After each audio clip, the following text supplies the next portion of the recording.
Welcome to Buckeyes Tomorrow Morning for Monday, August 25th. I'm your host, Tom Orr. The Texas game is in 5 days. The game against Michigan in 96 days. You're going to hear a different ad read on today's show because we have a different guest or guests on today's show. We're going to talk about Jeff Ruby's of Columbus. You know what that means. It is a Ross Fulton show. When Ross is on, we are proudly presented by Jeff Ruby's of Columbus, the award-winning upscale steakhouse in downtown Columbus, named one of the top 50 steakhouses in America by Food Network. Go to jeffruby.com/Columbus to check out the menu and make a reservation today. All right, we're joined not only by Ross Fulton, but also by Justin Whitlatch, two of our X's and O's gurus at BuckeyeHuddle.com. The season is almost here. We're counting down the days to that Texas game. We'll try and do a show later in the week specifically talking about Texas. This is more of like a broad, big picture kind of show, looking at the season on the whole. And let's start, Ross, with some of the questions about this year's Ohio State team. We can talk about Jeremiah Smith. We can talk about Caleb Downs. Everyone's like, yeah, they're awesome. And that's not as much of an interesting conversation. With a team like Ohio State, with the expectations that Ohio State has, the more interesting conversation to me is always around where could things maybe go wrong? So what to you on the offensive side of the ball, maybe either schematically or personnel-wise, is the biggest question for this year's Ohio State team? Yeah, I mean, I think you could obviously start with the quarterback, but I'm going to take a different tact a little bit. I think a lot of the scheme-inclined people that I talk to out there, particularly those who aren't so Ohio State focused, there's a lot of questions about Matt Patricia and what that's going to be like, particularly following his time with the Lions. But I actually have more question marks about how the offense play calling is going to go with Brian Hartline.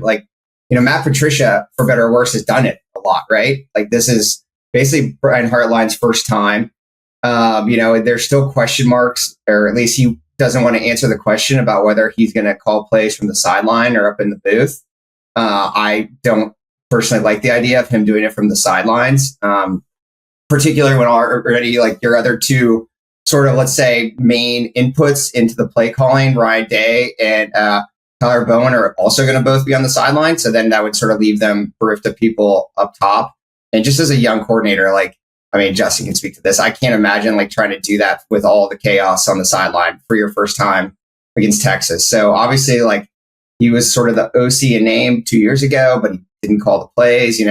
If things don't go well, does Day take that back? Then what's that relationship like? So I do think there's some question marks just how that whole process is going to go. Yeah, I'm on the sideline during those games, and I can tell you it is not a great place to watch the game from. I mean, there is a reason that the default TV camera is basically the all-22 view and the press box view and not the sideline camera view. It's fun, it's cool, the players are right there, but it's real hard to make out what's happening sometimes. So, Ross just mentioned, Justin, that this is kind of what you do. So, what are your views on that? I mean, it does feel like there's a reason that you tend to have guys up in the box, right? Yeah, I definitely agree with Ross. I've tried it both from the field and the booth. The booth it's 100% easier, like you guys have talked about. You got a quiet mind. It's a lot quieter up there, so you have your thought process. You have more time to kind of look after a series is over, just to see what are the adjustments going into that next drive. So you've got a clear mind on your adjustments, your plan moving forward. I do think having the offensive line guy in the field is the most important, because when they come off the field, they're obviously going to talk about what blitz concepts they're bringing, what type of rushes they're bringing, and how they can adjust the protection. So I do think having Hartline in the box would be better for that staff. He'll have some of the NFL guys that they have on staff as well to maybe mentor him, help him make some of those adjustments. And obviously you've got Day, who's done it for years and years and done it successfully. So you've got the guys to help support him. But I do think if he wants to be able to move forward as a coordinator, he's going to have to see it from the box, because it's such a better view that you can only see so much on the field. You've got such a terrible view. So if you're up there, you've got a clear picture, a clear mind, and you're able to make those adjustments on the fly. And I can hear people saying, well, doesn't Tyler Bowen need to be up in the box? Got to remember, they brought in this really diverse offensive line staff. So they've got a couple other guys. You might put Charlie Dickey up there, for example, who's, a veteran offensive line coach. And he can be talking to Tyler Bowen and giving him the offensive line specific stuff on the headset. And then Bowen can stay on the sideline. So, no, I was going to say, yeah, as Justin said, you got to have your offensive line coach on the field like that. That's 100% for sure. All right. So, Justin, do you have something maybe different, maybe personnel wise, on the offensive side of the ball that you're looking at and kind of thinking, well, let's see how this goes? Yeah, I would like to start off kind of with the quarterback and then some new faces up front. I think last year, Will Howard played such a big part in being able to get them in the right call and being able to get them in the right protection. I do think I'm not nervous to see that this year, but I'm anxious to see how much freedom they're going to give saying at the line of scrimmage to be able to get into those right calls. In my mind, I would assume it's going to be the offensive line making those calls to start. Like if they're going to ID somebody in protection, it's probably going to be the center and Hensman. They'll probably be the one being able to set the protection who we're going to, while Julian kind of gets a good view of like where his read's at, get his eyes in the right place to start. And then moving forward, as you're playing some of these lesser opponents, you're going to have more opportunity for him to make those calls. And if he makes some mistakes, you're going to have some room for error. And I think week one, that's not going to be the case because there's not a lot of room for error. An NFL game where like whoever makes the most mistakes is going to lose the game. So I do think you're going to have to lean on your offensive line to make some of those calls of protection because Texas edge rushers are pretty good. And they're going to run a lot of different types of pressures. So getting in the right call is going to be huge versus Texas. And that's kind of where my eyes and like where I want to watch and see how that's going to play moving forward. Yeah, we were talking, I know this isn't a Texas preview, but we were talking about earlier this week how much, simulated pressures Texas uses, particularly on early downs. And that was obviously an underrated part of the win against Texas last year. As you said, it was Will Howard getting Ohio State in the right pass protection. So benefit of not at least having a home crowd and not in a hostile environment, but still it's going to be a big issue going forward, or question mark. And Ross, I wanted to ask you about the Matt Patricia thing, because I'm guessing that you heard that the same place I did, because I know you have been a guest on Split Zone Duo in the past, one of my favorite national college football podcasts. And I heard them talking about Matt Patricia as, boy, this is an enormous step down from Jim Knowles. And Jim Knowles certainly set a very, very high bar at Ohio State and a very high standard at Ohio State.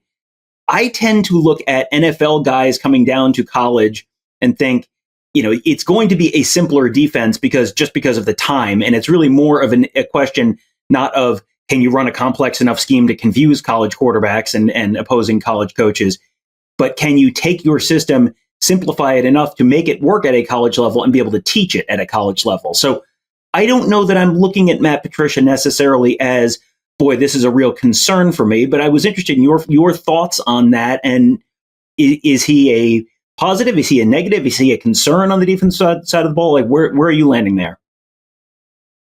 Yeah, so it's funny. There is such a dichotomy between, you mentioned Split Zone Duo. There's been, others. I know Brent Rollins and David Pollock on their show talked about the same issues. But conversely, like within the Ohio State sort of bubble, you get such a positive reaction right now to Patricia. So there's this dichotomy. Day has made a big point. Like his model clearly is what Nick Saban was doing on the offensive side of the football the last half a decade of his time at Alabama, in terms of, yes, you have coordinator turnover, but there's a lot of scheme continuity. So I don't see this really as Matt Patricia coming in to run what he did with the Patriots and Bill Belichick in 2010, or even what he did with the Lions in 2020. Like obviously there will be some common net themes, and cover one is cover one, right? But like, I think he's going to be taking a lot of what has been in place the last few years, that 4-2-5 base, and working with that, like, and then changing things up on the edges, right? Like maybe he'll mix in some more sim pressures. Maybe there'll be a little bit of 3-down stuff, particularly like on third downs. But to me, the biggest question mark is not just Matt Patricia per se. It's like the interplay of Matt Patricia with Larry Johnson and what they're doing up front on defense. Like we talked about a lot last year. Like the biggest thing that, turned their season around, that's probably too strong of a term, but definitely improved the defense following the first loss to Oregon, was rather than having the 4 defensive linemen go straight up field playing the gap that they're aligned in, they started, pinching inside, which seems like a basic thing, but it allowed them to bounce the football. So then you didn't suddenly have your nickel, Jordan Hancock, or your safety, like responsible for playing an interior A or B gap and taking on, a pulling guard and forcing the football. Like it allowed them to spill the football out. Then Caleb Downs could do a lot of what we saw in the playoffs in terms of flowing to the football and cleaning things up. So in the spring game, it was a lot of like 4 defensive linemen going straight up the field, which led to some of the gaps we saw, particularly like when Ohio State was running counter Trey, pulling the center or the guard and the tight end on offense. So to me, that remains the biggest question mark scheme wise on defense. And Justin, obviously, this is your side of the ball, as I said earlier. And, it's almost hard to overstate exactly how simple they kept things during the spring game and how much you can look at that and go, well, boy, there are some real concerns here. And then there's no way what they did during the spring game is what they're actually going to do on the field this fall. So can you explain kind of just how simple it was this spring during the portion that everyone sort of saw, and maybe some of the ways that they're going to diversify this? Because there was a question for Patricia last week or earlier, I think last week, about how much of your defense do you really have in at this point?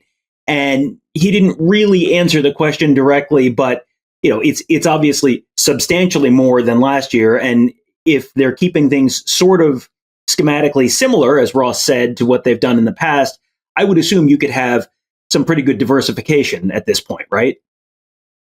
Yeah, I mean, spring ball and spring training is really for like getting your base calls put in. And I know Ross has mentioned that, is being able to play your base versus any formation versus any pass and run concept. And then when you move along in the fall camp, you have some of those counters to your base stuff to throw offense. It's like an offense having throwing like window candy off of run games. You're gonna be able to line up in your base, be able to run different types of pressures and coverages to those looks.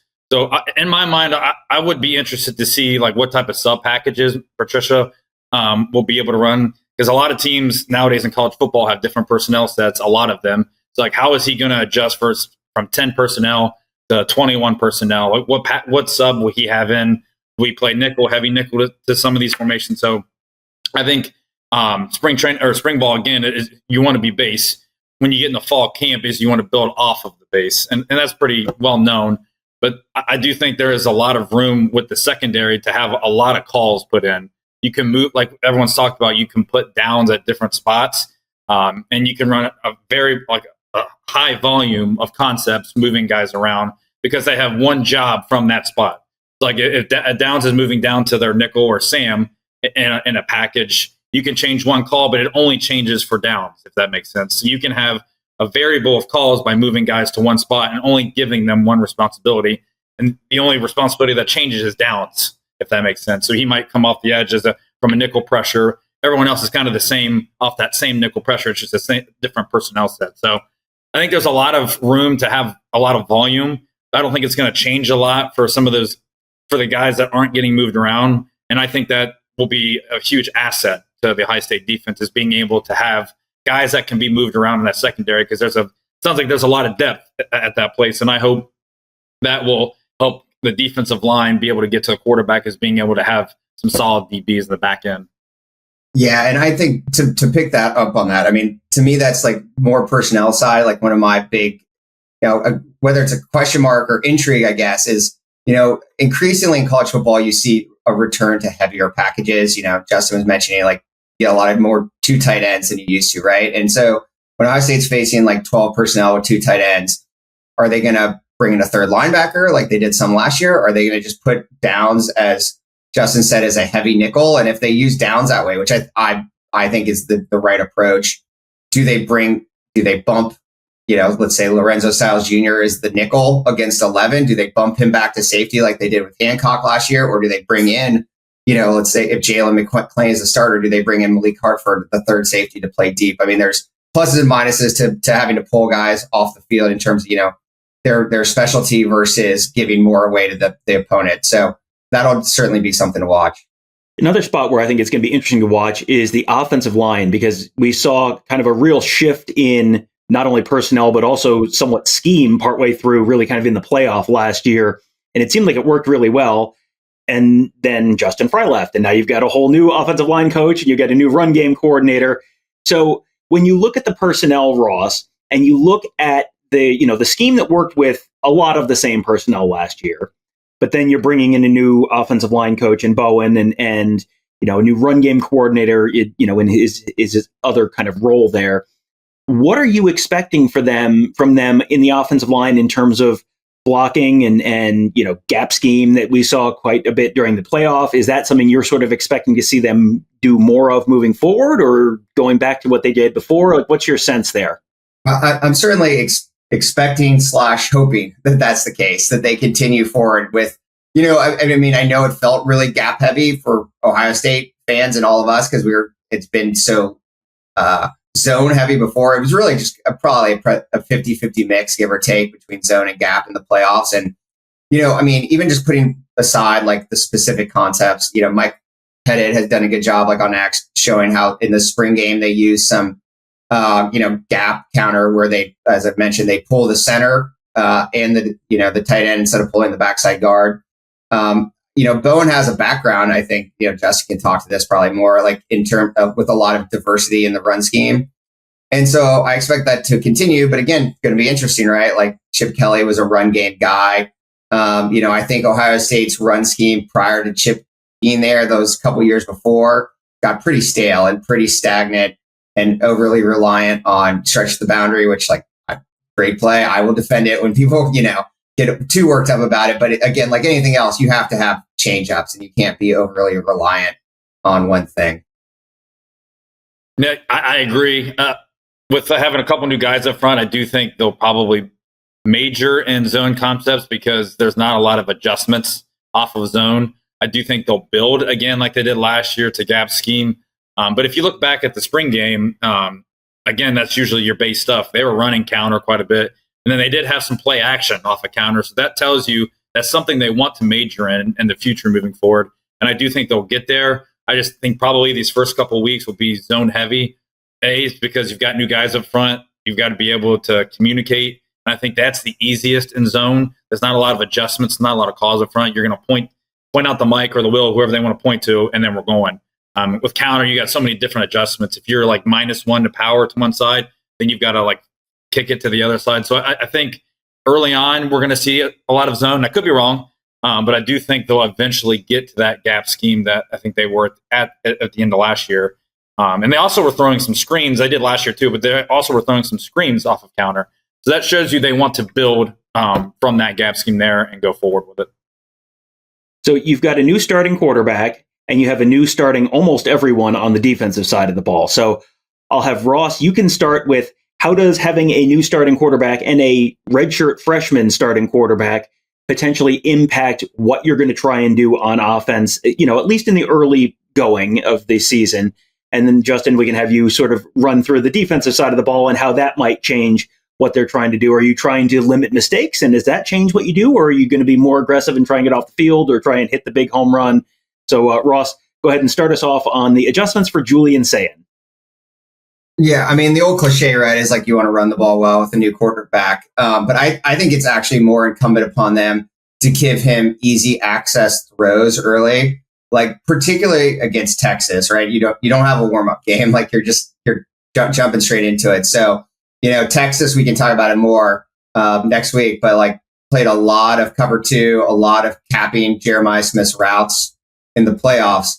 So I think it's incumbent on them to move Smith around, a lot of motion, a lot of using him on some underneath stuff, like get him the ball with some easy throws, get him in the game early, and then taking advantage of Max Clare as well. Like they haven't had a receiving threat like that at tight end.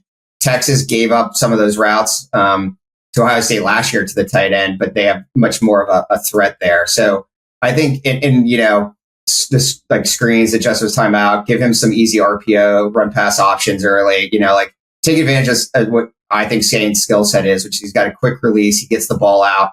He's accurate. So get the ball in space and, get him rolling with some easy completions. Yeah. I mean, I'll talk about how I would play Ohio State's offense. I mean, this first couple of weeks and kind of an overview. Obviously, you've got a young quarterback. You've got new guys up front. But then you've got those elite tight ends and receivers. So it's hard to bring heavy pressures when you've got 4 or 5 guys that you've got to be able to cap. A lot of people are going to want to play man. That's probably going to be a wrong mistake because your tight end is going to be our tight end, or Claire will beat any linebacker they play this year. So I think the process defensively is you're going to want to run like 5-man pressures, but play zone behind it. So you've got guys that are in front. You've got your defenders are going to have everybody in front of them, and then you're going to be able to throw some of those different pressures at the quarterback to throw his eyes off of where they need to be, especially versus RPOs. If you're going to bring 5-man pressures and play zone behind it, okay, you're going to be able to cap a lot of those RPOs. So I definitely think a lot of people will play games with bringing 5 and playing zone behind it. Again, it's going to be really hard to play man unless you're able to really get to the quarterback, and if there's a weakness up front, I mean, teams will attack it. That's kind of where I see at least the first couple of weeks of where the offense what they'll probably see. Man, I'm listening to you talk about what a bad idea it is to play man against Max Clare and how that could open things up. And I'm thinking, hey, they have Washington on the schedule. You know who Washington's defensive coordinator is? It's Ryan Walters. You know what Ryan Walters loves to do? Anyway, Tony, dibs on the Max Clare bold prediction for the Washington game. All right, we'll move on to something. We'll move on to the defensive side of the ball. They have 8 new starters, and it's, all these starter numbers are a little bit asterisk, who's really a truly returning starter and not. But you've got Caleb Downs on the back end where you can do almost anything you want to. But then a whole lot of other guys are going to be starting for the first time, or sort of starting for the first time in the case of someone like Arvell Reese, for example. So, Justin, how does that impact what you are going to try and do as a defensive coordinator with so many new faces and new guys in new roles? I mean, honestly, that's a great question. As a coach, you don't really know what you're going to get until you throw them out there. So I think you're going to start base, and if you get guys that are pretty successful, we're not making a lot of mistakes, then you can build the game plan. I think they're going to have their base calls and what they think they're going to be able to run. And if they see that they're executing at a high level, you're going to throw more volume. You can only throw as much volume as your kids can take. And with kids that haven't had a lot of in-game experience, you don't know how much volume you can throw at them. And that's why, again, spring ball and fall camp, you're trying to put as much in as you can and seeing what sticks. I mean, you're throwing crap at a wall. What's going to stick is going to stick. And again, that could change when you get to week 1 and week 2. So it's really hard to answer that question because you don't know. They think they have the guys that can move around, show different sets, play a lot of coverages, but you won't know until they can execute things at a high level. But it sounds like they're fairly confident in what they have. So they're going to have a lot of volume. They're going to have a lot of calls. It's just what's going to stick and what can they execute at a high level, because you don't know. Kids are hilarious. They could play really well in practice in the meeting room. They're going to do really well. They're going to pay attention, but you throw them out there in a game and it could be a completely different story. So I'm interested to see kind of how they respond with, especially week 1. And I think that the obvious answer is maximize Downs and feature him as many ways as you can. I do think sort of an underrated strength, if you could call it that, is Ohio State's cornerbacks, which I don't think they've been talked about a lot, but between Ignatosin and Jermaine Matthews, who again has not really started but has played a lot of football. He was the rotated in last year, and probably, to be frank, has higher upside than Denzel Burke does as a coverage guy. I think that gives you something to play with there. And obviously, I think the toughest thing is going to be that they're just so thin up inside at defensive tackle, particularly 3 technique with. Edric Houston has been banged up this fall. So you're going to, again, have to, that makes things a little tough, but you're going to have to sort of, make things ugly in there at times. I think all the more reason to do things like, pinch and stunt, try to, use them basically to create piles and force the football out to Downs. Yeah, I also think I agree with that. I do think they will show a lot of different looks in the secondary, or I should say a lot of looks. They're going to be able to maximize the potential back there, I think, to help the defensive line with not having a lot of depth, not really knowing what you have. I do think they're going to utilize the strength, which is going to be their secondary this year, and their linebackers. They've got really athletic, quick linebackers that they're going to be able to utilize. So I think the more volume those guys can take and execute at a high level, it's really going to help those guys up front, especially. I think this will be the year to have coverage sacks, which is a term a lot of people throw out there, and it's a thing. If we can execute at a high level, whatever coverage they're going to run, and giving those guys time up front to get to the quarterback is going to be huge, I think. All right. So thank you to Ross and Justin for joining me. I thought that was a really, really interesting conversation. And there is going to be a Texas-specific conversation coming up a little later on in the week as we count down to that number 1 versus number 2 game between the Buckeyes and the Longhorns. I personally could kind of spend about 15 or 20 minutes listening to them talk about the Jeremiah Smith, and here's what Texas did the last time, and here's what Ohio State might do, and then here's what Texas might do to that. I'm looking forward to about 15 good minutes on that, and then all the other stuff we need to talk about before that game. We'll have that coming up a little later on in the week, but make sure you check us out at BuckeyeHuddle.com, because you want to talk to Ross and Justin and the rest of our X's and O's guys, you can do it there on the Huddle board presented by Jeff Ruby's Columbus. And thank you to Jeff Ruby's Columbus, our sponsor for today's show. They are proudly offering nationally acclaimed USDA prime steaks, seafood, sushi, impeccable service, live entertainment, and an attention to detail that is simply unmatched. Just go to jeffruby.com/Columbus to check out the menu and make a reservation for today. That'll do it for today. Thank you guys all for joining us. Have a great day. We'll talk to you tomorrow.